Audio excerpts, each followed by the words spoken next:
punya rumah sendiri, sudah punya istri, ya sudah. Harus mandiri dan harus tanggung jawab.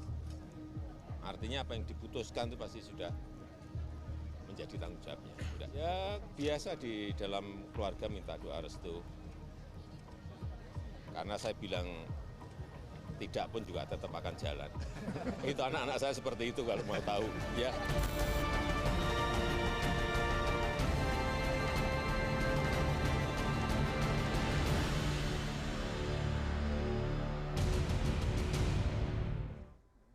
Terima kasih Anda masih bersama kami di Political Show. Dalam waktu dekat, Mahkamah Konstitusi akan memutuskan gugatan batas usia minimal capres dan juga cawapres dari 40 tahun menjadi 35 tahun. Permohonan itu bersanding dengan gugatan lain untuk menambah klausul berpengalaman sebagai kepala daerah. Di tengah perkara, baliho Prabowo Gibran pun bertebaran di mana-mana. Sementara itu, langkah putra bungsu Presiden Jokowi, Kaisang Pangarep yang bergabung dengan Partai Solidaritas Indonesia, kemudian menjadi ketua umum ketimbang menjadi kader PDI Perjuangan mengejutkan banyak pihak. Apakah ini jadi bentuk manuver politik keluarga Jokowi di Pilpres 2024 dan siap berhadapan dengan PDI Perjuangan? Kaki politik Jokowi di Gibran dan Kaisang. Malam ini kita akan membahasnya dengan narasumber yang hadir di studio. Saya perkenalkan satu-satu. Dari yang paling ujung kita masih menunggu kehadirannya Mbak Bivitri Susanti ya. Tapi saya ada Mas Adi Praitno, Direktur Eksekutif Parameter Politik Indonesia. Selamat malam Mas Adi. Selamat malam Rifana. Politisi senior PDI Perjuangan, Opung Pandanababa. Selamat malam Opung. Selamat malam Rifana. Ada juga Ketua DPD Partai Gerindra Ahmad Riza Patria. Selamat malam Bang Riza. Selamat malam Mbak Nana, Assalamualaikum. Waalaikumsalam. Ketua Bapilpres Pro Jokowi, relawannya Pak Jokowi ini, Bang Panel Baru. Selamat malam Bang Panel. Malam. Kita sudah menanti kehadiran Mbak Bivitri. Sudah sampai belum ya? Oke Mbak Bivitri langsung aja mungkin ya. Silakan aja Mbak Bivitri. Sudah bergabung juga pakar hukum tata negara STH Jentera Mbak Bivitri Susanti. Selamat malam Mbak Bivitri. Selamat malam. Oke, saya akan langsung ya ke Bang Riza terlebih dahulu. Tapi saya akan putarkan, ini ada pernyataan dari Ketua Umum Partai Gerindra sekaligus bakal capres dari Koalisi Indonesia Maju Pak Prabowo Subianto. Kita dengarkan sama-sama. Kriteria dulu bahwa harus mewakili anak muda. Banyak muda. Kalian yang data Ridwan Kamil. Oke, Bang Riza, tadi Pak Prabowo ditanya oleh wartawan soal cawapres. Kemudian Pak Prabowo menjawab, tadi mungkin nggak begitu kedengaran ya, saya akan ulangi ya. Pak Prabowo menjawab Gibran muda, Erik muda, RK atau Ridwan Kamil juga oke. Jadi pernyataan Pak Prabowo yang mempertimbangkan Gibran sebagai cawapres itu seserius apa? Karena kan Mas Gibran ini terhalang batas usia capres-cawapres minimal 40 tahun. Seserius apa? Ya, yang pertama tentu kewenangan daripada menentukan cawapres itu ada pada Pak Prabowo sebagai capres dan pimpinan partai berkoalisi. Ya. Siapa calon-calon seperti kita ketahui, masing-masing teman-teman koalisi kan mengusulkan ya. Ketua umumnya Golkar, Pak Erlangga, PAN, kemudian mengusulkan Pak Erick Thohir, PBB pun mengusulkan Bang Yusril. Kemudian di luar itu, di luar partai itu, partai koalisi lain memang tidak mengusulkan, mengikuti apa yang menjadi kesepakatan pimpinan partai. Ada nama lain, di antaranya memang Mas Gibran, kemudian Ridwan Kamil juga, bahkan Mahfud MD mungkin yang lainnya. Memang kita ini kan ingin menang, ya. Ingin menang itu tentu salah satu syaratnya koalisi harus cukup. Alhamdulillah koalisi cukup. Presiden thresholdnya cukup. Sekarang mencari figur yang kira-kira bisa memenangkan koalisi Indonesia Maju. Nah dari semua nama ini tentu nama-nama yang memiliki kompetensi, kredibilitas dan lain sebagainya. Semuanya baik. Cuma di antara yang baik ini insya Allah ada yang baik. Memang harus jujur saya sampaikan bahwa Gibran termasuk nama yang menominasi lah di antara calon-calon yang lain. Kenapa demikian? Karena Gibran mungkin muda, ya. Kemudian juga elektabilitasnya juga cukup baik, ya. Tadi popularitas sangat tinggi. Saya juga baru lihat itu rupanya sangat tinggi sekali. Popularitas Mas Gibran 66,1%, elektabilitasnya 6,1%. Kita lihat ya perkembangan ya. Kemudian yang kedua juga memang sekarang ini kan pemilih milenial, pemilih generasi Z itu kan mendominasi, tidak kurang dari 52%. Ya. Dan namun demikian kami kan tidak ingin mendahului, ya itu adalah kewenangan Bapak Prabowo dengan pimpinan partai lainnya, apalagi saya cuma kader partai yang patuh taat pada keputusan ketua umum. Dan ada masalah lainnya, itu kan masalahnya masih terkait konstitusi. Batas usia. Mas Gibran masih terhalang oleh batas usia. Sekarang memang sedang ada JR. Ya tentu kita hormati Mahkamah Konstitusi, apapun keputusannya, kita yakini keputusan itu independen, keputusan yang profesional, yang konstitusional, dan yang terbaik. Apapun pun kita hormati. Oke, Bang Riza, tadi Anda katakan bahwa kami ingin menang, Gerindra ingin menang, Koalisi Indonesia Maju ingin menang. Jadi, membidik Mas Gibran sebagai cawapresnya Pak Prabowo, menurut Gerindra itu salah satu resep kemenangan ya? Ya semua calon-calon tadi punya peluang menang. Ya kan? Golkar, Mas Gibran peluangnya lebih besar nggak dibandingin yang lain untuk bisa memenangkan Pak Prabowo? Saya tidak ingin Karena tadi yang disebut Pak Prabowo pertama adalah namanya Mas Gibran. Bukan Pak Erick Thohir, bukan Pak Ridwan Kamil. Ya Pak Prabowo itu memang selama ini selalu membina, membimbing anak-anak muda, generasi muda. Lihat aja, di partai kami banyak sekali yang muda, yang milenial, kader-kader. Jadi biasa bagi Pak Prabowo. Jadi pertanyaan saya, menggait Mas Gibran, membidik Mas Gibran itu salah satu resep kemenangan ya menurut Gerindra, menurut Pak Prabowo? Kita tidak membidik secara khusus ya, semua biarlah mengalir ya. Kan kita kan punya Koalisi Indonesia Maju yang masing-masing punya saham, punya share. Golkar sahamnya besar, PAN, PBB dan partai lainnya, Partai Gerindra.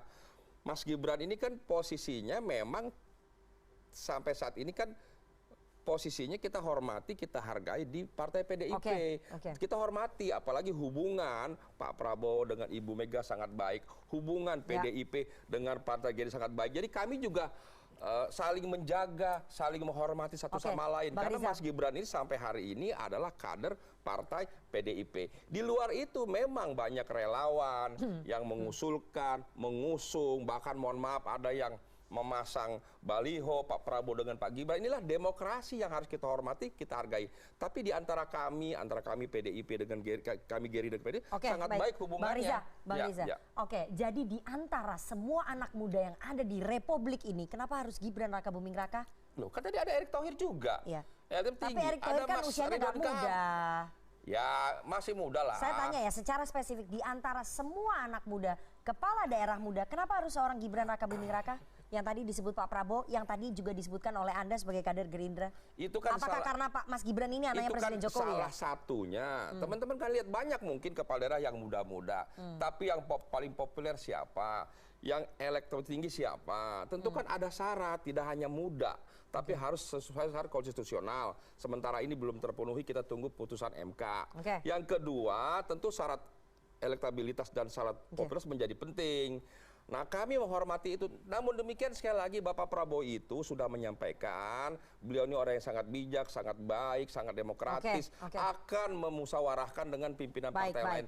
Siapapun, apakah nanti Pak Erlangga, Pak RK, Pak Yusril, Pak Erick Thohir, di luar itu apakah Mas Gibran, kalau nanti lolos dari MK, apakah Pak Mahfud atau yang lainnya, kita hormati. Baik, karena Anda sudah sebut MK berkali-kali ya. Tadi saya sudah sampaikan juga ternyata di Mahkamah Konstitusi ada 9 gugatan tentang batas usia capres dan juga cawapres. Di antara 9 gugatan itu ada salah satu gugatan yang diajukan oleh Partai Garuda, di mana ketua umumnya Partai Garuda adalah adiknya dari Ketua Harian Partai Gerindra. Ya. Adik Anda ya berarti ya? Saya Ketua DPD DKI. Oke, Ketua DPD, adiknya Bang Riza berarti ya, Ahmad Rida Sabana ya, adik Anda kan? Yang itu kan kebetulan saja. Oke, itu kebetulan. Kita ini kan, itu yang kita pertama. Tapi satu keluarga saya mau lebih bisa beda spesifik lagi. Kan boleh. Saya mau lebih spesifik lagi. Oke, Partai Garuda, Ketua Umum Partai Garuda adalah adiknya Bang Riza Patria, adik kandung Bang Riza. Kemudian ada dua kepala daerah, satu adalah Wali Kota Bukit Tinggi dan satu adalah Wakil Bupati Lampung Selatan. Dua-duanya adalah kader dari Partai Gerindra. Pertanyaan saya, berarti pengajuan gugatan ini tentang batas usia capres dan juga cawapres di bawah 40 tahun memang upaya Gerindra mendorong Gibran menjadi cawapres ya?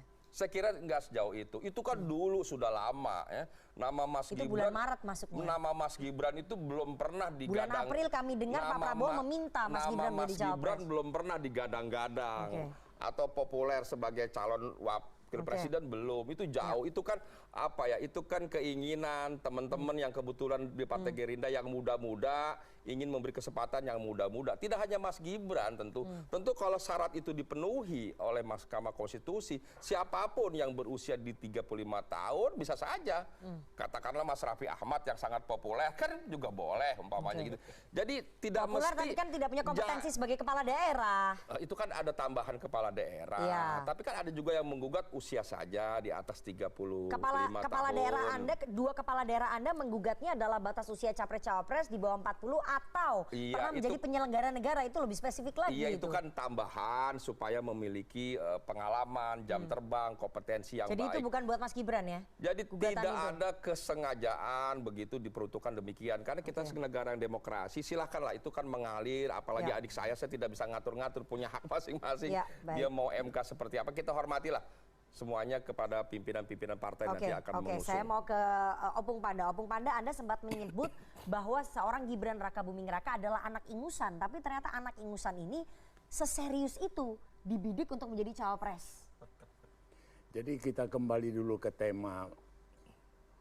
Tema kita adalah kaki politik Jokowi di Gibran dan Kaesang. Nah, perlu juga kita kasih tahu kepada Jokowi, janganlah ada pemaksaan anak-anaknya ini yang akan memperjuangkan mimpi dia untuk meneruskan dia punya karier politiknya. Artinya saya melihat terus terang aja semua itu pakai proses. Tidak ada yang apa. Dan juga Jokowi juga mesti menyadari bahwa waktu wali kota Solo dan kemudian menantunya Medan itu betul-betul mendapat keistimewaan. Kenapa? Dua anak ini nggak punya karier politik sebelumnya. Beda dengan Jokowi. Dia dulu di Kadin. Jadi Partai PD Perjuangan sudah excuse terhadap itu gitu loh. Terhadap anak dan menantunya? Iya, anak dua ini dan menantunya. Jadi perlu juga kita ingatkan kepada Jokowi untuk dia juga tidak membuat satu kesalahan-kesalahan di waktu yang lama. Bagaimana ini butuh proses, butuh waktu. Megawati sendiri dulu ketua DPC Jakarta Pusat. Ketua DPC dalam karier politik dia gitu loh. Tidak ada main di karbit-karbit begini. Jadi gitu Anda loh. melihat bahwa dua anaknya Presiden Jokowi ini politisi karbitan gitu? Bukan politisi karbit. Kita lihat ada proses pengkarbitan gitu loh. Ya kan? Jadi mereka ini proses pengkarbitan? Iya, dan kemudian terus terang kita bagus juga mengingatkan karena kecintaan kita kepada Jokowi. Banyak pengalaman-pengalaman anak-anak pejabat, anak-anak penguasa, itu banyak semua hampir kandas. Tidak ada yang kemudian jadi cerita legendaris, ini anaknya sini, jadi ini gitu loh. Tidak ada gitu loh. Karena memang karena butuh waktu, butuh proses, tidak bisa dipaksa-paksakan. Jadi kenapa dulu saya bilang ingusan? Karena harus butuh satu proses gitu loh. Jadi gini, ambil satu contoh. Semua orang tua mengendaki anaknya. Ya sama aja Megawati, ada Puan Maharani, ada Prananda, kemudian SBY, ada siapa, AHY, ada sini. Saya juga, anak saya, yang saya 50 tahun jadi wartawan, juga wartawan, tapi tidak pernah ku minta dia jadi wartawan. Tidak pernah. Oke. Dengan Anda artinya begini, biar jelas dulu gitu loh, biar jelas dulu. Dan kemudian jangan kita paksakan dia memperjuangkan mimpi kita gitu loh. Biarlah dia di generasinya dengan proses dia usia mudanya gitu loh. Tidak, karena nanti kalau udah bapaknya nggak jadi presiden, siapa yang datang bertamu ke dia? Nggak ada lagi. Oke. Gitu loh. Opung, tapi ini kan kalau menurut Opung, Presiden Jokowi jangan memaksakan anaknya, begitu ya, untuk meneruskan karir politiknya. Tapi kan ini Gerindra yang membidik Mas Gibran menjadi cawapres. Itu lain lagi cerita. Ini kan cerita dengan temamu. Oke. Tadi kan kau bilang iya, tapi ini temanya politik karena ada upaya untuk menggait Mas Gibran jadi cawapres. itu cerita lain lagi itu. Jadi peluangnya Mas Gibran jadi cawapres gimana? Judul pertemuan kita ini apa? Ya, kaki politik Jokowi ya. Terhadap dua anaknya ini. Betul. Itu yang saya soroti gitu loh. Bukan yang Gerindra dan lain-lain. Enggak, itu yang mau saya soroti. Banyak kita membina anak kita, tapi janganlah kita paksakan supaya anak kita ini seperti kita. Kasihan dia gitu loh. Kasihan dia dalam proses kemudaannya, biarlah dia lepas. Sekarang dia masuk di partai ini biar gitu loh. Kalau soal proses di MK-nya bagaimana? Apa ya? Iya, proses di MK kan ada yang membuka peluang bahwa Gibran bisa menjadi cawapres kalau dikabulkan di MK. Itu kan melengkapi teater aja itu. Teater apa nih, Opung? Ya teater politik ini gitu loh. Siapa yang memainkan teater politik itu? Di situ perlu dicari. Oke, saya ingin tunjukkan ya. Ini ada kita temui gambar-gambar ini di kota-kota besar. Ini udah banyak sekali bertebaran. Kita tunjukkan ini. Beberapa gambar berikut ini. Ya. Jadi kalau misalnya kita bisa lihat, mungkin bisa ditampilkan di layar. Oke. Nah, di sebelah sana ini ada gambarnya Mas Gibran untuk 2024 jadi Wapres. Oke, Wakil Presiden bersama dengan Pak Prabowo juga. Terus yang sebelumnya, oke, ini juga Mas Gibran menjadi Wapres. Ini Opung, nggak ada bantahan sebetulnya dari Mas Gibran untuk menjadi Wapres. Bukan, dengar dulu ya. Mas Gibrannya berkeinginan nggak jadi Wapres? Jokowi bicara di DPR mengenai berpolitik dengan budi pekerti. Oke? Sekarang itu namanya Gibran, dia itu KTA-nya PDI Perjuangan. Ya. Oke? Sangat aneh kalau ada partai lain berambisi menarik dia tanpa kolonuon, tanpa kasih tahu dulu kepada pimpinan partainya. Oke. Kasihan aku, terus terang aja. Dia orang PDI. Dan kemudian tak masuk di akal. Ganjar sudah calon presiden, kemudian ada pula anaknya Presiden Jokowi jadi calon wakil presiden dari lawannya. Di mana itu apanya? Apa jalan logikanya gitu loh. Udah itu yang apa tuh kalau keanehan di dunia, itu bisa masuk itu dalam daftar keanehan di dunia. Gitu loh. Dan tanpa ada tata krama lagi. Langsung dipajangin gambarnya. Kalau saya tersinggung, saya dibikin begitu. Tanpa turunin. ada tata krama nih, iya. Bang Riza, bahwa kader PDI Perjuangan kemudian disandingkan dengan Ketua Umum Anda begitu. Dia Pak kan Prabowo dia Subianto. partainya berbeda gitu Ya. loh. Ya, jadi kan begini Nana, tadi kan sudah saya sampaikan ya. Keinginan Mas Gibran untuk menjadi cawapres itu kan bukan dari kami. Ya. Tapi kan Pak Prabowo tadi sebut. Yang dimaksud Pak Prabowo itu kan ada capres-capres yang potensial yang muda-muda. Kan nggak cuma Mas Gibran disebut. Ada Mas Erick Thohir, ada RK, dan lain-lain. Pak Prabowo ada juga keinginan dia, bro. Pak Prabowo itu ada keinginan. Apanya? Gibrannya. Makanya. Aku baru dengar ini. Tidak ada keinginan dari kami untuk membidik seperti yang disampaikan saya pikir ada keinginan Gibran. Tidak ada keinginan dari Gerindra, tapi Pak Prabowo sudah menyebut. Begini, maksudnya Pak Prabowo itu kita tidak ada secara khusus begitu meminta. Tadi sudah disampaikan Opung betul. Gibran ini posisinya ada dua hal. Satu, Gibran ini masih terkendala aturan konstitusi, ya kan? Jadi masa belum memenuhi syarat kita minta, kan kita tunggu nanti kalau hasil MK. Kalau udah tahu terkendala konstitusi, nanti terkendala batas usia, kenapa disebut-sebut juga oleh Ketua Umum Anda dan juga kader-kader Partai Gerindra? Ya kalau hasilnya lolos itu kan. Kalau hasilnya lolos berarti Gerindra mau ngambil Mas Gibran. Yang kedua, belum sampai di situ Nana. Nanti kan harus diputuskan bersama. Pak Prabowo kan orang yang bijaksana saya sampaikan tadi. Yang kedua, betul Opung, Mas Gibran itu sekarang posisinya ber-KTA PDIP, ya kan.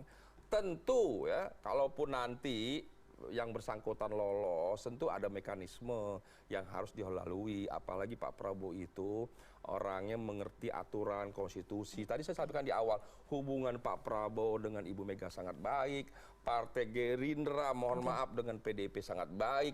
Bahkan hari ini berkembang isu, kan begitu. Apakah dimungkinkan Partai Gerindra bergabung dengan PDIP? Kan sekarang isu belakangan seperti ini. Mbak Puan juga sudah menyampaikan tidak ada yang mustahil, kan begitu. Artinya peta politiknya tadi Mas Adin nanti menjelaskan. Semuanya sangat mungkin. Kita hormatilah. Apakah 2 poros, 3 poros, ya kan? Kira-kira antara kita hormati. Jadi terkait Mas Gibran sekali lagi kita hormati putusan MK. Dan nanti pada akhirnya para pimpinan partai akan memutuskan. Oke, dengan tidak adanya tata krama tadi menurut Opung masih mau nggak kemudian bergabung PDI Perjuangan dengan Gerindra? Yang nggak ada tata krama sama siapa? Ini kita kan tadi Opung bilang. Kita justru bertata krama, sopan, santun. Gimana Pung? Masih mau nggak bergabung? Perlu ditanya itu petinggi-petingginya. Petinggi-petinggi mana? Ya petinggi PDI Perjuangan lah. Kalau menurut Opung sebagai politisi senior PDI Perjuangan, gimana kalau bergabung nih? Apa ya? Kan pilpresnya jadinya katanya ongkosnya lebih irit kalau misalnya cuma 2 poros. Ya perlu dipelajari juga tuh. Oke, jadi terbuka. Opung bisa melihat itu, terbuka. Mas Ganjar jadi cawapresnya Pak Prabowo gitu? Apa? Mas Ganjar jadi cawapresnya Pak Prabowo? Jadi capresnya? Capresnya Pak Prabowo. Bentar dulu.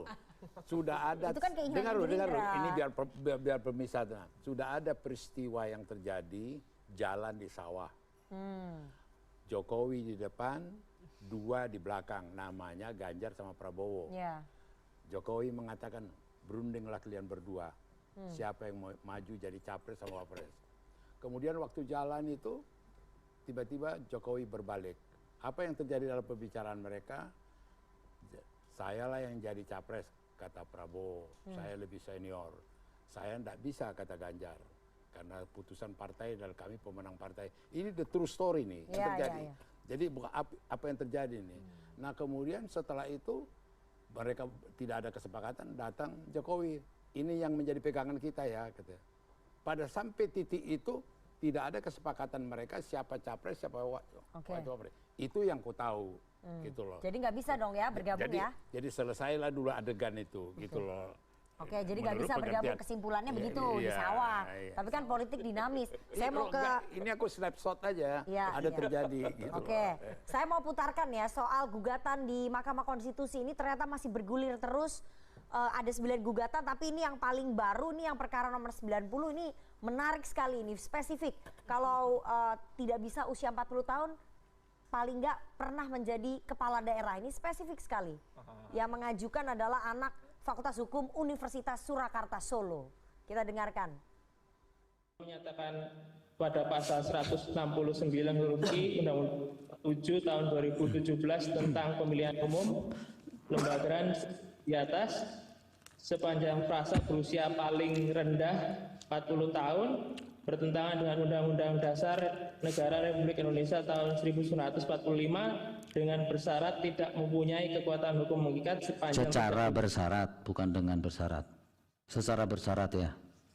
Ya, secara bersyarat dan tidak mempunyai hukum mengikat sepanjang tidak dimaknai dengan atau berpengalaman sebagai kepala daerah baik di tingkat provinsi maupun kabupaten kota.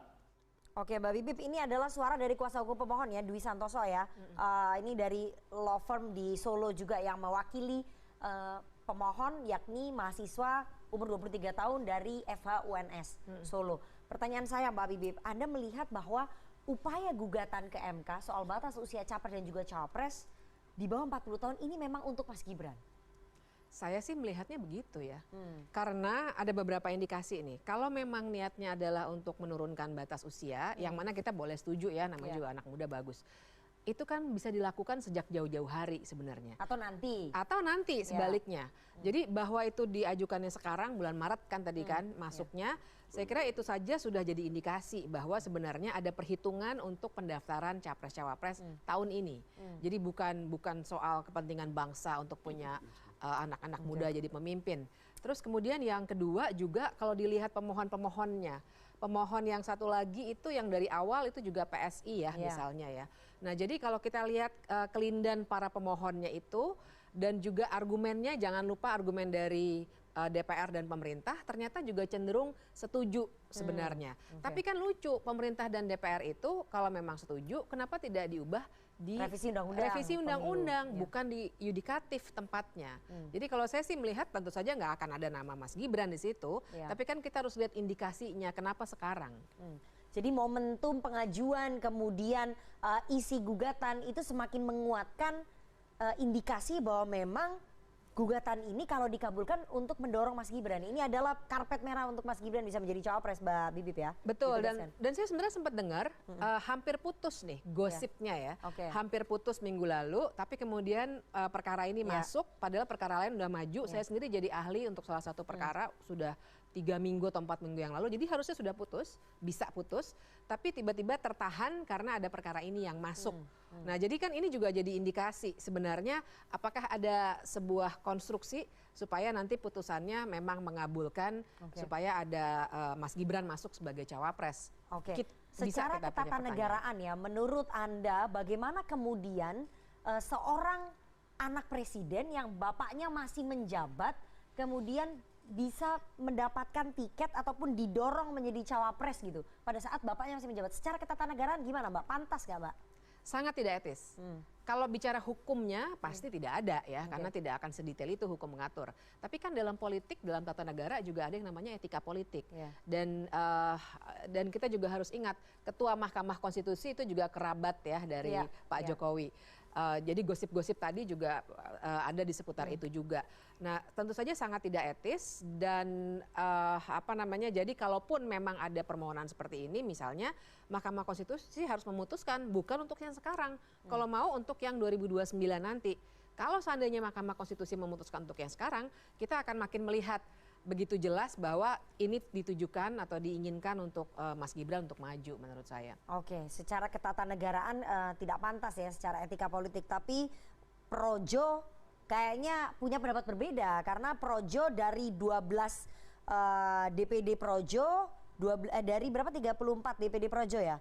12 sudah mendukung Pak Prabowo dan 6 DPD Projo ternyata mendukung Mas Gibran. Jadi posisinya Mas Gibran saat ini unggul di Projo untuk menjadi cawapres. Kenapa kemudian Projo mendorong Mas Gibran menjadi cawapres? Padahal secara ketatanegaraan itu sebenarnya nggak pantas. Ya, logika yang ditawarkan Mbak Bipip ini sangat konspiratif. Konspiratifnya di mana? Kayaknya, dan basisnya gosip tadi. Informasi yang diterima Mbak Bipip juga diterima di kalangan wartawan. Beliau menyampaikan gosipnya. Gitu. Buat saya apapun yang menjadi pengajuan dari semua yang mengajukan ke MK ini, saya ngelihatnya adalah upaya dari warga negara siapapun itu dalam rangka memperbaiki sistem konstitusi kita. Dan kami sih dalam posisi akan tunduk dan patuh pada putusan MK itu, gitu loh. Karena mekanisme itu memang ada. Gitu loh. Itu jadi mekanisme yang sah di negara kita, di ranah hukum kita gitu. Nah, yang kedua yang ingin saya sampaikan tadi terkait yang disampaikan Opung Panda gitu ya, bahwa ini seakan-akan Jokowi yang mendrive anaknya harus begini-begini, saya katakan tidak ada. Pak Jokowi ketika berdiskusi dengan kami juga dalam posisi yang nggak bisa ngatur-ngatur anaknya. Bahkan Pak Jokowi sempat sebenarnya ngelarang, tapi anaknya kan punya putusan sendiri. Anaknya yang mana ini? Ya, Gibran maupun Kaisang. Jadi termasuk menjadi cawapres itu juga keputusannya Mas Gibran berbeda dengan keputusan bapaknya yang melarang. Langkah politik anak itu tadi. Ya, gitu loh. Terus yang ketiga masalah mekanisme yang ada di Projo. Ini sifatnya kan aspirasi, sifatnya suara. Teman-teman di daerah, pengurus-pengurus Projo di daerah sedang menjalankan yang namanya konverda, gitu. Memang dalam konverda ini juga aspek MK kita hitung, gitu loh. Kita hitung. Kalau nanti keputusannya MK seperti apa, saya katakan tadi kita akan tunduk dan patuh pada putusan itu. Gitu. Memang ya apa alasannya kemudian konverda ataupun DPD Projo itu kemudian mendukung Mas Gibran di antara sekian banyak kepala daerah muda? Yang padahal Mas Gibran itu batas usianya aja nggak memenuhi syarat. Ya itu kan suara teman-teman pengurus Projo di daerah. Ya apa? Suaranya itu alasannya apa? Untuk capres di 13 provinsi yang sudah kami lalui, ini bulat mendukung pencapresan Pak Prabowo. Nah untuk wapres memang warna-warni. Gitu tapi Mas Gibran unggul. Mas Gibran cukup dominan. Kenapa? Gitu. Kemudian aspirasinya itu apa yang membuat mereka menjadi mengunggulkan Mas Gibran itu apa? Di antara kepala daerah muda lain. Kita berpikir dalam politik elektoral 2024 keikutsertaan anak muda ini tadi seperti yang disampaikan Mas Riga, ceruknya cukup signifikan, ada 52%. Saya pikir dengan memasangkan Pak Prabowo dengan Gibran, potensi menangnya sangat tinggi.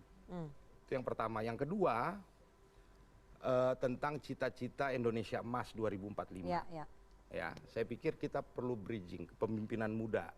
Dan ini saya lihat ada di sosok Mas Gibran salah satunya, yang juga menurut pandangan teman-teman Projo ya dalam memimpin kota Solo cukup berprestasi. Di antara sekian banyak kepala daerah, jadi hanya Projo melihatnya Mas Gibran ya.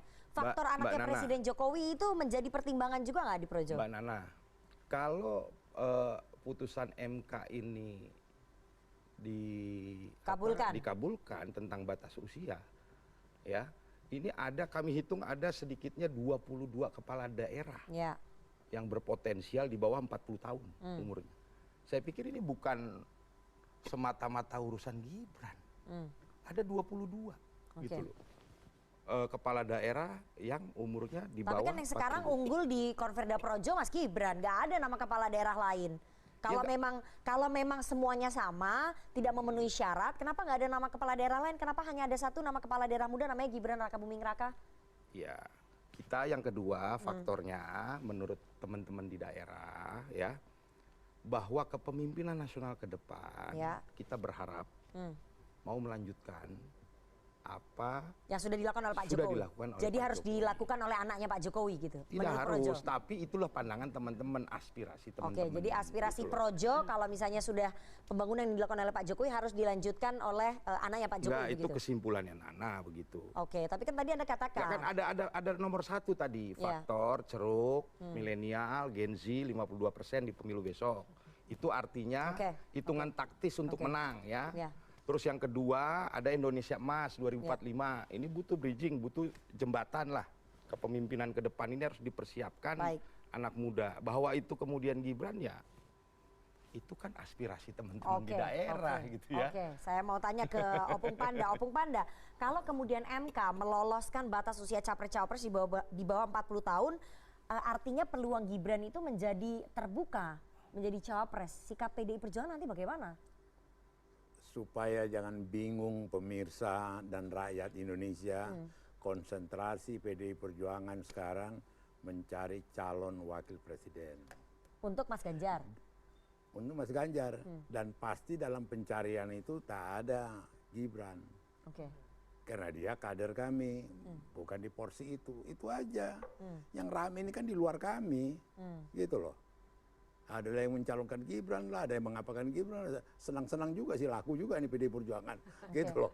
Ya jadi kalau nanya ke saya, kami lagi sekarang baik Ibu Mega maupun Jokowi sendiri maupun Ganjar dengan beberapa elit di DPP sedang menyaring siapa yang calon wakil presiden. Dan itu bukan Mas Gibran ya? Ya pasti enggak lah, mana mungkin Ganjar sudah calon presiden kemudian wakilnya ini.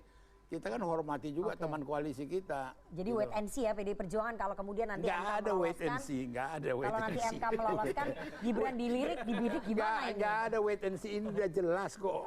Jadi tertutup pintunya kalau menurut Opung. Bukan tertutup, udah jelas tujuannya. Tertutup ya berarti ya? Milih calon wapres. Saya mau ke Mas Adi. Mas Adi, apakah kemudian gugatan soal batas usia capres-cawapres di MK ini memang ada campur tangannya Pak Jokowi nggak? Kalau menurut Bang Panel tadi nggak ada, tapi kok sulit ya menghilangkan indikasi itu?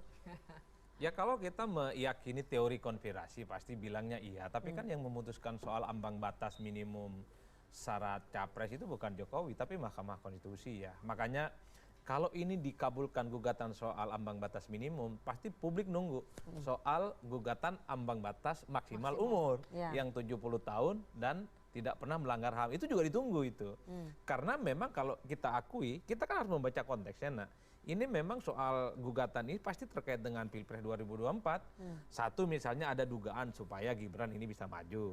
Tapi kan kemudian ada juga gugatan supaya Prabowo Subianto juga tidak bisa maju karena umurnya lebih dari 70 tahun. Oleh karena itu, MK ini adalah pertaruhan yang sesungguhnya melihat begitu banyak kepentingan politik. Kalau yang satu syarat ambang batas minimum itu dikabulkan, kenapa yang maksimum tidak dikabulkan? Ini kan pertanyaan-pertanyaan mendasar. Sebenarnya kalau mau jujur, tidak perlu ambang batas. Ya, misalnya nih soal ambang batas minimum, kenapa harus 35? Kenapa nggak 17 tahun? Seperti halnya saya, ketika 17 tahun sudah punya hak political right untuk menjadi calon presiden dan untuk mencoblos presiden. Kenapa 35 mention? Kalau Bang abang kita itu menyebut ini bukan hanya Gibran tapi 22 kepala daerah yang lain yang punya resource politik, yang punya infrastruktur politik. Itu the one and only, hanya Gibran Rakabuming Raka, bukan yang lainnya. Oleh karena itu bagi saya memang MK memang harus membaca bahwa ini adalah pertarungan politik begitu banyak ya elemen-elemen yang mencoba untuk saling menjegal, untuk mendukung salah satu calon supaya menang di 2024. Tapi bagi saya begini, Nana, jangan-jangan ini adalah bahasa politik Jokowi sebenarnya kepada PDIP khususnya, karena dinilai tidak dilibatkan soal pencapresan di 2024. Jokowi ingin tunjukkan bahwa sebagai presiden Jokowi punya power. Bisa mengorkestrasi begitu banyak kepentingan politik, dekat dengan Prabowo, kemudian misalnya mengorkestrasikan partai pendukungnya saat ini dekat dengan Prabowo, di situ ada Golkar, ada PAN, ada PSI, yang kita tahu bahwa iman politiknya sampai sekarang PSI pun juga goyang-goyang sebenarnya. Kalau kita membaca angka-angka statistik, PSI ini kan iman dan hati politiknya ke Ganjar bukan yang lain. Bahkan termasuk Projo misalnya. Kalau kita ingin melihat Projo ini sebagai replika politik Jokowi, juga di situ letaknya. Bahwa sebenarnya Jokowi ingin tunjukkan terutama kepada Opung Panda, kepada teman-teman PDIP, Jokowi sebagai presiden ya layak juga untuk dimintai pendapat, dijadikan sebagai orang penting supaya persoalan Capres Ganjar Pranowo, Pak Jokowi juga ada di situ. Jangan-jangan di situ. Tunggu, ini udah salah total ini. Ini salah total. Aku terus saat gini, tidak benar Jokowi tidak dilibatkan dalam pencapresan. Tidak benar.